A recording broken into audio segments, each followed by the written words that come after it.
2022 সালের পর আবারও মেক্সিকোর অ্যাভোকাডো আমদানি স্থগিত করল যুক্তরাষ্ট্র। কৃষি বিভাগের কর্মকর্তাদের ওপর হামলার অভিযোগে এই সিদ্ধান্ত নেয় দেশটি। ফলে ব্যাপক লোকসানের শঙ্কায় মেক্সিকোর বাগানি ও ব্যবসায়ীরা। মিচোয়াকান এই রাজ্যকে মনে করা হয় মেক্সিকোর অ্যাভোকাডো উৎপাদনের স্বর্গভূমি, যেখান থেকে বিশ্বের 30টিরও বেশি দেশে রপ্তানি করা হয় এই সুপারফুড, যার অন্যতম গন্তব্য যুক্তরাষ্ট্র। নগদের কাছে সব গ্রাহকই প্রিয়, তাই তো সারা দেশে ক্যাশ আউট চার্জ সবচেয়ে কম। প্রতিবেশী দেশটিতে বছরে রপ্তানি হয় 10 লাখ টন। তবে এক সপ্তাহ ধরে বন্ধ রয়েছে বাণিজ্য।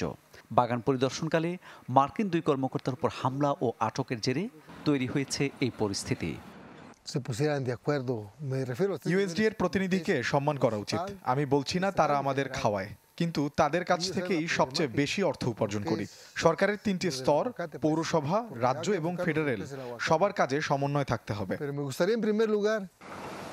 এমন বাস্তবতায় লোকসানের দুশ্চিন্তা জেঁকে বসেছে প্রশান্ত মহাসাগরের সীমানার রাজ্যটির বাগানি ও ব্যবসায়ীদের। রপ্তানি বন্ধ থাকায় প্রতিদিন $7.5 মিলিয়ন হারাচ্ছি আমরা। ক্রেতাদের সাথে করা চুক্তি মেনে চলতে ব্যর্থ হচ্ছি বলেই এমনটা হচ্ছে। এই ফলটি পচনশীল।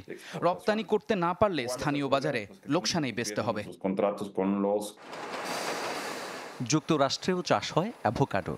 রোগ জীবাণুমুক্ত রাখতে আমদানিতে বেশ সতর্ক থাকে দেশটি। তারই অংশ হিসাবে এবং চুক্তি অনুযায়ী বাগান পরিদর্শনকালে গেল সপ্তাহে মেক্সিকোয় লাঞ্ছিত হন কর্মকর্তারা।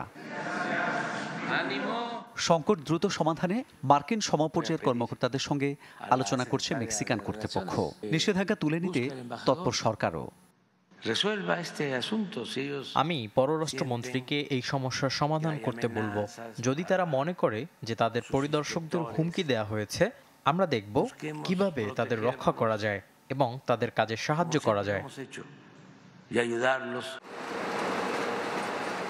বছরে 350 কোটি টাকার অ্যাভোকাডো রপ্তানি করে প্রশান্ত মহাসাগরের সীমান্তবর্তী রাজ্যটি। নিরাপত্তা হুমকিতে 2022 সালের পর আবারও যুক্তরাষ্ট্রে স্থগিত হল রপ্তানি।